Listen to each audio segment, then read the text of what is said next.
Hello, everyone. Um, I'm going live early. Mali ang time na inilagay ko, but I have to check my my system first. But so as usual, mag-play muna ako ng song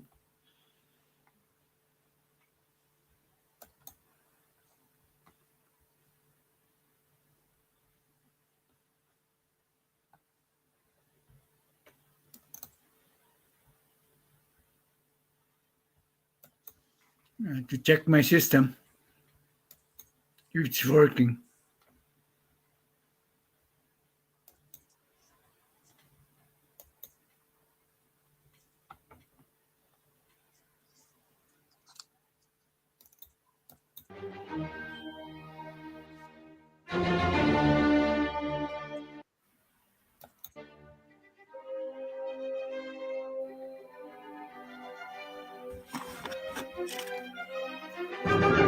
There's the song.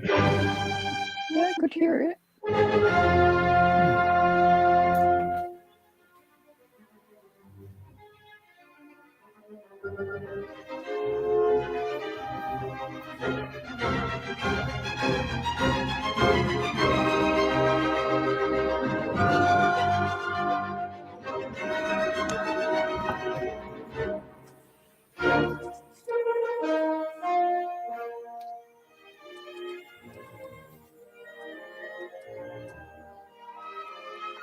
Did you give the new person? You heard?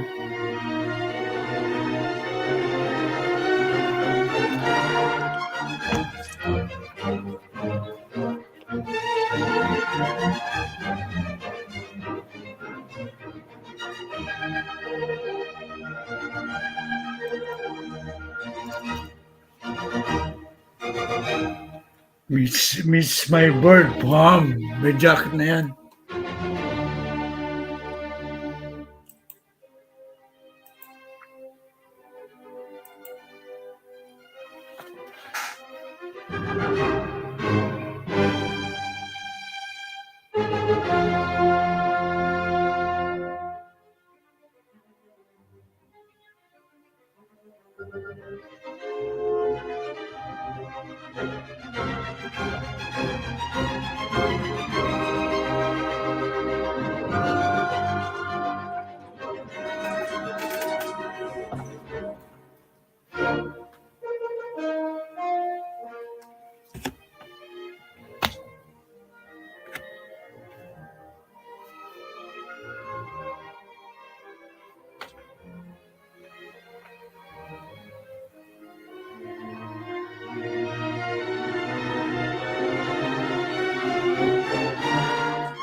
Check, check.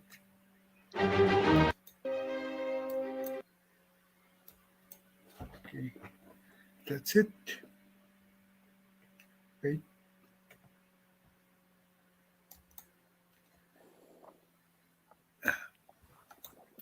So this is the new format of Tatay Duck First Team Unity Channel. So first, in the morning or sa California, may first LS po ay discussion. Pwede kayong magbigay ng opinion po. Now, sa afternoon po, puro news po na hindi pa napapublish ng ibang vloggers. So, kung interesado kayo ng news tungkol kay PBBM at saka sa kanyang administration, the second part will take care of it. This is also good for PBBM bloggers. You can already get the freshest news when you visit my channel. Kasi kadalasan hindi po napapapublish yan. Okay. So, that's it. For those PBBM supporters who want the fresh news, not necessarily opinion, this is the afternoon session sa California. 8 o'clock din sa gabi ay sa inyo po ito. Okay. So, ang magbabasa po ng news ay aking direktora moderator, si Ubach, Mrs. Furge. So, umpisa na natin ang news story. Yung mga late po ay pumunta na po kayo sa how do you call this? After the music. Okay. Lizelle is here. Nandito na si Trexie Villa, si Astig. Nandito si Lizelle TV. Supportahan natin yung mga independent vloggers. Si Miley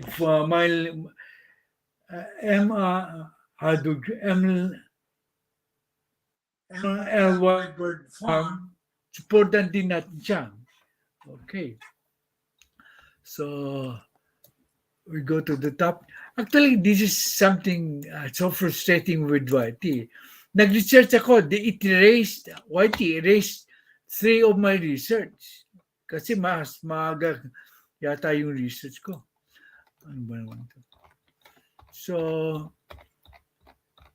mas maganda sana yung kung kumpleto yung research ko. Tatlong research ko at in-erase ng YT, concern pa naman ang West Philippine Sea topic po. Okay. So, ang unang tatalakayin natin ay yung bago po. I'm sure hindi pa nyo masyadong nalaman to. Okay. Basta po. DSWD, PBBM admin to carry out scaled up Walang Gutom 2027 flagship program next year. BBM approves program's budgetary requirement. October 22, 2023. Magandang programa po ito. Okay. Ito, Andre, ayusin ko lang ito. Tuwang istorya. The Department of Budget and Management has approved next year's budgetary requirement of the Department of Social Welfare and Development, or DSWD, for the scaled-up implementation of Walang Gutom 2027, a flagship program of the Marcos administration. So mayroon palang program na walang gutom. Ano yun? At ang ating projected budget po next year for the second half po ng ating implementation, kasi mag-start na po matatapos na yung pilot natin. May at June ang ating review, and then July na. yung implementation natin noong 300,000 scale up, at that will require us 6 billion pesos in budget on next year. The SW Undersecretary Edu Punay said in a news forum in Quezon City on Saturday. Malaking budget yan. 300,000 ang ma-affectuhan at saka 6 billion. Okay. Magandang balita yan. And we already met with the Department of Budget and Management, and they committed to provide for the financial budgetary requirements of the program. So we're very happy that this will be implemented next year. Talagang may working budget na po tayo dahil thanks to the EO 44 ni Presidente, establishing the Walang Gutom 2027 food stamp program. Yung walang gutom po pala ay food stamp program. Ngayon ko lang nalaman yan. Okay. So, maganda. May programa na po si Presidente Bongbong Marcos na kahit tulad dito sa programa sa States, food stamp po program, it will affect po 300,000 people, persons. Maganda po yan. Okay. That is ang unang balita po. Next. Pbbm thanks Kuwaiti Crown Prince for initiating talks to normalize Philippine-Kuwait relations, October 21, 2023. President Ferdinand R. Marcos Jr. thanked Kuwaiti Crown Prince Sheikh Michal on Friday for his openness to restart negotiations aimed at normalizing the Philippines-Kuwait through an initial meeting of the two countries' foreign ministers, the DFA said on Friday. So nag-usap na ang dalawang politiko from the Philippines, si Presidente, at saka yung Crown Prince ng Kuwait. Kasi may problema po ang ating bansa tungkol sa OFW. At napansin siguro ng Kuwait na kailangan nila ng mga Pilipino para sa kanilang ekonomiya. Sino mag-aalaga ng mga anak nila? Okay. The DFA said that the Kuwaiti Crown Prince requested a short and informal meeting with the president immediately after the summit. So hindi po si Presidente Marcos ang humingi ng meeting. It was the Kuwaiti Crown Prince. Okay. Next.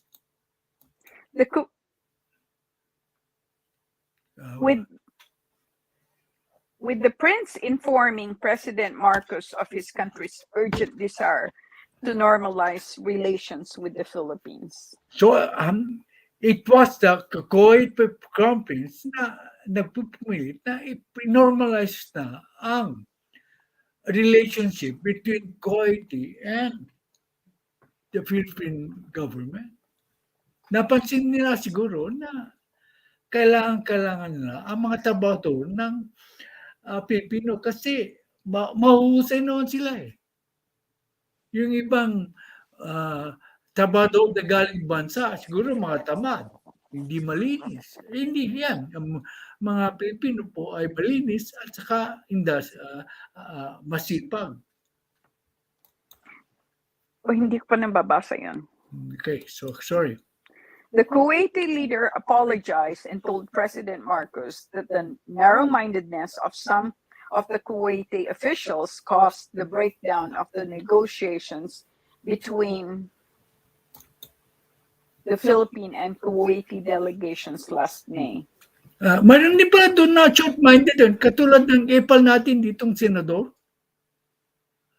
Ulitin natin ang balita. That's narrow-minded of some Kuwaiti officials. Di ba may naisip kayong politiko dito na narrow-minded din? Masyadong epal. Detective Villa is Masanto Sengaro, I told her this. Trexie, you can use my research for your content. Mahirap kasing mag-research kung wala kang time. So anytime, you and all probably bloggers can use his content.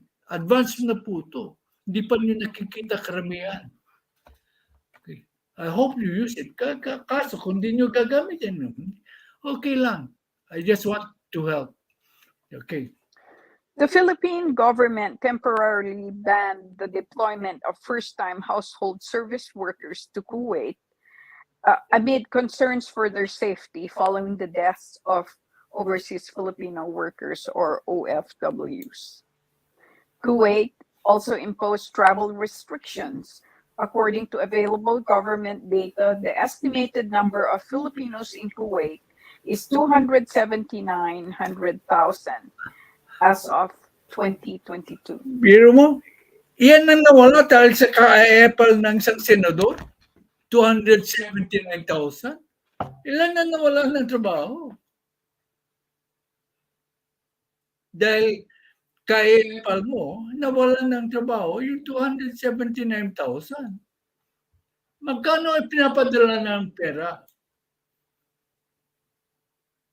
OFW's remittances from Kuwait amounted to 576,100,059 US dollars in 2021 and 579,100,186 US dollars last year.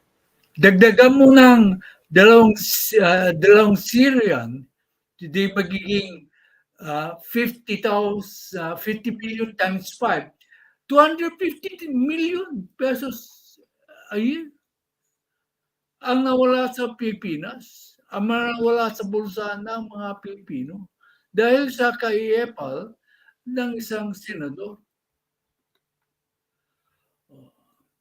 Well, that is a second story. Ito. Third story. Philippines. Saudi Arabia agreed to enhance cooperation on trade, labor, renewable energy, October 21, 2023. The Philippines and Saudi Arabia agreed on Friday to enhance trade and investments, labor cooperation, and tie-ups on renewable energy following the bilateral meeting of President Ferdinand R. Marcos Jr. and Saudi Crown Prince and Prime Minister Mohammed bin Salman. So, ganyan kagaling po ang ating presidente. Madali siya magipag-deal. Kasi the Crown Prince is the next king of the Kingdom of Saudi Arabia. So, long-term po yan. Hindi lang yung kayong taong. During the bilateral meeting at the sidelines of the first ASEAN GCC summit, Prince Mohammed conveyed his interest to enhance trade and investment relations with the Philippines and also expressed keen interest in the Maharlika Investment Fund, or MIF, and more business-to-business engagements. Sa po, pati yung Maharlika Investment nailakad niya sa Crown Prince. So, maroon ng interest ang mga Gulf nations sa Maharlika. And to support and achieve Saudi's steady growth rate in line with its Vision 2030, the Crown Prince signified his desire to hire more Filipino workers, whom he described as the best in the world. Ayun ang sinasabing tamad na presidente. Persuade niya yung Crown Prince na mag-hire pa ng magagaling na trabador galing sa Pilipinas. Yung Crown Prince nga sinasabing Filipino workers are the best in the world. Talaga pinakamahusay. Sa diplomatic prowess ng ating mahal na presidente, nangyayari yan. Okay.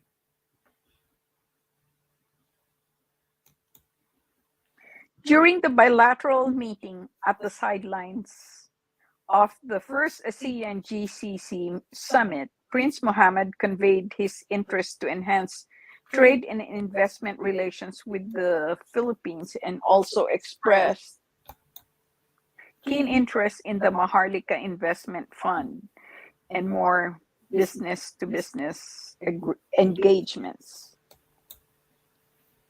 And to support and achieve Yeah. Saudi's, yep, you Now, duplicated it. According to the Crown Prince, the kingdom needs large workforce as he stressed the need for the Saudi population to grow to at least 60 million from the current 20 million, may population explosion din sa Saudi. of which 14 million will comprise the kingdom's workforce. Okay. The Crown Prince also mentioned during the meeting possible partnerships in renewable energy, noting that, for example, a Saudi company that produces solar panels for the whole Middle East and Africa could also invest in the country. The kingdom also wants to partner with the Philippines in the energy sector. Ibig sabihin, magkakaroon ng solar company dito sa Pilipinas, funded po ng Saudi Arabia. Di, malaking karagdagan yan sa workforce and employment of the Filipino people. Okay.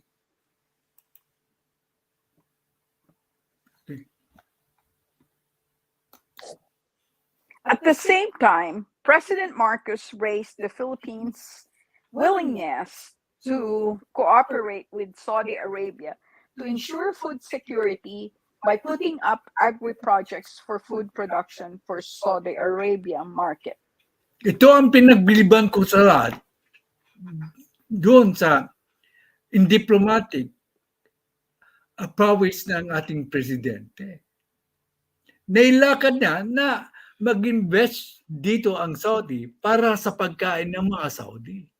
So hindi na natin masyadong kailangan na mag-rely sa China kasi mayroon na tayong Saudi na mapagbebentahan ng farm product po natin. Bakit hindi nagawa yan ng ibang administrasyon? Kailangan pa ng isang Pbbm para satuparan ang pag-i-invest ng Saudi sa Pilipinas tungkol sa pagkain ng mga Saudis. Ang galing-galing po. Kaya nga ayaw ko siyang magbitaw na Secretary of Department of Agriculture. Di ba tinapik ko? Because ganyan. Kung siya alam ng Crown Prince na he is also the Department of Agriculture Secretary ng Pilipinas. So nakikipag-usap siya direkta sa Department of Agriculture Secretary. Shorten po ang negotiation. Yung mga, ewan ko ba, na nagpipilit na magbitiw siya, hindi nila alam ang sinasabi nila. The issue on the payment of benefits of Filipino workers who previously worked for Saudi companies that went bankrupt also emerged during the meeting, with the Saudi monarch saying that his government has set aside initial funding for their benefits. Oh. Hindi lang yun, tinabaho ng ating mahal na presidente, yung mga hindi pa nababayaran, office o OFWs, dahil sa nabankrupt ang mga company nila ng tinagtrabaho nila in 20, kailan yun? Whatever year, that is, I forgot. Inasikaso na naman niya yun. Kinulit niya ang Crown Prince. Kasi nung natatandaan niya, nung nagkaroon ng meeting dito sa Asia with the Crown Prince, ipinamis siya ng Crown Prince. The Crown Prince told the President that the payment is still under process and that the kingdom is working on the details. Ito dati yung tinabaho ni Toots Opla ng pumanaw na magaling na Secretary of Office of the Migrant Workers.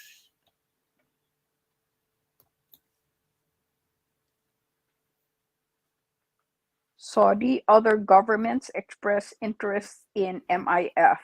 Ano yung MIF? Mahal ka investment ba? This is another achievement of our president.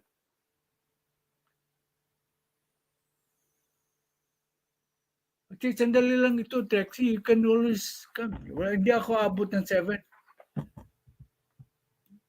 Pwede mong gamitin ito, yung mga nakalap mong balita. Bukas pa daw siya magla-live. Kaya pwede mong gamitin ito. So, hindi ka na mahirap ang mag-research. Ginawa ko ito para sa iyo eh. Baka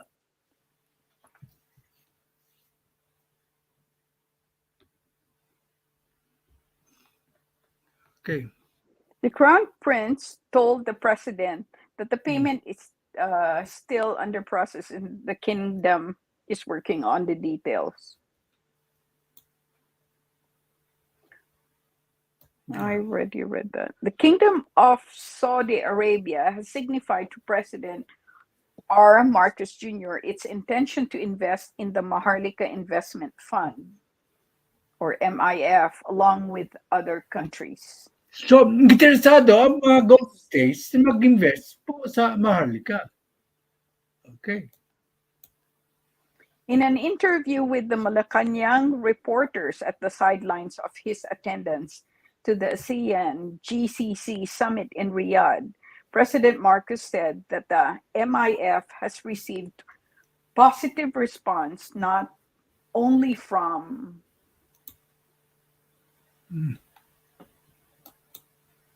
the Kingdom of Saudi Arabia, but also of some other Gulf countries. We introduced them to the Maharlika Investment Fund, and that has proceeded very quickly, and we have already started. We detailed talks with their PIF, which is the equivalent here in Saudi Arabia. It is their investment fund, and how we can do it, how we can work together, President Marcos said, referring to Saudi's public investment fund. The PIF is a public ng investment fund ng Saudi Arabia. So, pati Saudi Arabia, mayroon parang sovereign fund. And it is not only Saudi Arabia, it is also other Gulf countries who have expressed an interest. And I am very encouraged and quite happy by the fact that the reaction that we got from our partners in Saudi Arabia and in other countries has been very, very encouraging. At gusto talaga nila na magkaroon na tumulong at makilahok sa ating investment dahil naipakita naman natin na magandang invest talaga para sa kanila ito. Okay. Okay. So, nagtagumpay siya na makakuha na investment para sa Maharlika Fund. Sinasabing dapat itigil na yung Maharlika Fund. Si Coco Pimenta, hindi niya alam ang sinasabi niya. President Marcos expressed confidence that the MIF is now even getting more attractive to foreign investors as the country started to introduce it to potential investors. Tatay says sa ikaunlad ng bayan, team unity ni na Pbbm at BP Sara ay kailangan. PH, stable, high-level economic growth under Pbbm admin makes it top choice for Japan investors, says Japanese exec. October 23, 2023. Ang PHF Philippines po. Japanese businesses have expressed interest in strengthening their partnership with the Philippines as a result of the country's continuing high-level economic growth under the Marcos administration that makes it an attractive investment destination. Ken Kobayashi, the chair of the Japanese Chamber of Commerce and Industry, or JCCI, said that the nation's stable and high level economic growth in recent years have attracted Japanese investors to develop their operations in anticipation of increased workforce population as well as domestic demand. Hindi na po ako nagsasabi na stable po tayo. Yung Japanese businessman. Bakit natin babigyan ng maraming problema si President Marcos sa pag-aaway natin sa bawat kampo? Matatag daw, sabi ng mga Hapon. According to their observation. Citing the importance of the Philippines in Asia, Kobayashi said they decided to visit the country first after resuming sending missions to foreign countries. Mm-hmm. Inuna ang Pilipinas bago ibang countries. Sabihin, importante ang Pilipinas. Okay. This is the first economic mission dispatched by the JCCI since the pandemic. The Japanese mission, Kobayashi said, is composed some 70 strong members representing the top management of the Japanese corporate world, which is an illustration of the Japanese corporations' interest in the Philippines. Top 70 companies in Japan are interested po sa Pilipinas. Bakit? Si Pbbm ang namamahala.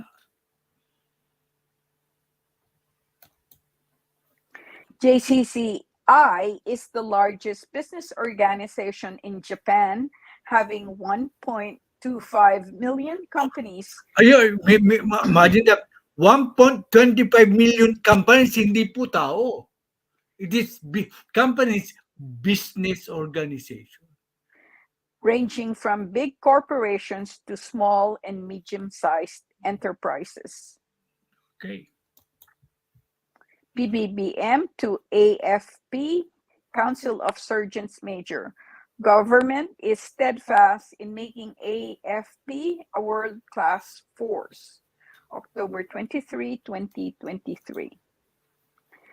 President Ferdinand R. Marcos Jr. assured the Armed Forces of the Philippines, or AFP, Council of Surgeons Major on Monday that the administration will continue implementing programs and policies that will promote their welfare and of their families. In his speech during the traditional dinner for AFP Council of Surgeons Major at the Malacanang Palace, President Marcos reminded them to keep up their good work as he reiterated that the administration in the Philippines will always be on their side as they fulfill their duties. President Marcos noted that the enlisted personnel are the backbone of the country's military force as they compose 90% of the troops, and their specialized abilities support the daily operations and institutional activities of the AFP. The chief executive said he would count on their support in ensuring that the AFP can adapt easily and prepare for any contingency, considering the changes in the security environment of the Philippines. The president also expressed confidence that the Surgeons Major will continue to learn new skills, acquire more knowledge, and enhance their competence to fully realize the objectives of the Armed Forces of the Philippines, PND. Okay, that's it. Thanks. So that's the bulk of the news stories. Sayang at mayroong apat pang news stories na kinat po ng YouTube because I was doing my research early. Pinost ko, kinat. Wala akong magagawa. So only this. So thank you very much. At simply talk, pwede mong gamitin tong research ko. Charlene Kim is also here. Oh, nandito si Charlie. Okay, thank you po. Wala kang masyadong discussion ngayon. Siguro, i-discuss ko part of this sa aking live stream bukas. So, wala na. Si Lizel TV, si Ninita Floro, magaling na mag-comment po ito. Salamat po at tumating po kayo. There's also Kuis Charlie TV. Sabi ni Tex Masanto, siya nga rin Tatay, napaaga po lang nyo. Hindi. Aga, mali nga ang time ko eh. Agaan ko dapat. It will be at 3 o'clock siguro bukas, 6 o'clock in the Philippines. Para hindi mag-conflict sa time schedule nyo. Thank you our Pbbm for EO 44 no gutom. Sabi ni Simply Talkies, ano ang good news? So, basahin mo na yan. Ang good news po, yung Maharlika Fund. Interest ng other Yung countries, GCCI. Gulf countries. Yung GCCI. Yung gagawing production of Saudi food na i-promote po. Basta nandyan ang maraming news. Ryan is also here. Okay, mga kam. Batian. Thank you po. I will use your own. The more the merrier, sabi ko nga eh. So, hindi na kayo masyadong makahanap ng content. Pamili lang kayo ng iko-content nyo. Kung ano ang dapat yung kabisado nyo, perhaps. Comfortably kayo na i-content. Pero nandyan na eh. Nandyan na po ang content. Upa, ginit po ng aking misis, si Upa, si Trixie. Bukas, okay, very good. I will be 3 o'clock na ang 6 o'clock sa Pilipinas. Okay. Okay.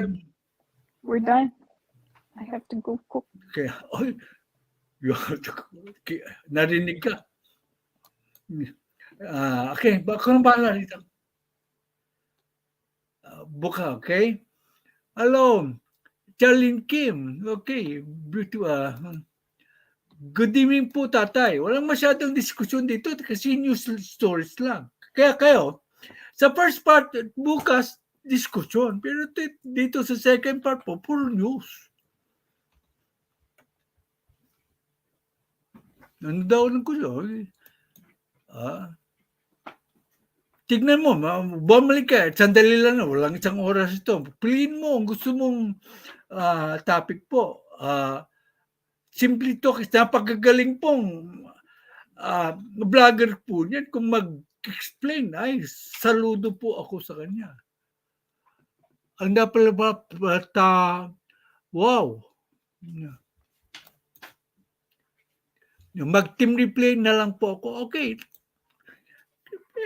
Wow, dami pala. Tama, para malaman ng mga kababayan natin. Okay. Hindi ka na masyadong mahirapan. Ngayon, kung ayaw mo yung mga balita, ay, bahala ka. But you feel free to use it. Ginawa ko ito para sa mga vloggers eh. Para hindi na sila mahirapan. Ay, pwedeng di ko na lahat na nakalap ang buong news, but ito ang mga breaking stories po. Okay. Pwede nyo ka. Nai-content mo na. Good for you. Oh, ah, good for you. Salamat po, tatay. I love you all. I love you also. I shall, you know that. Okay. So, this will end already. So, ulitin ko sa mga nanonood na gustong malaman ang latest news, siguro dito kayo magpunta for the meantime kasi wala namang masyadong bardagulan. This is only for the information. Kung gusto niyo talaga at mahal niyo si PBBM, gusto niyo malaman ang ginagawa niya at ang kanyang administrasyon, punta po kayo dito. Okay. Actually, thank you. Thank you po, Axel Roses. Okay. Bye. I love you. Sabi ko, puro news lang. Bye. I love you.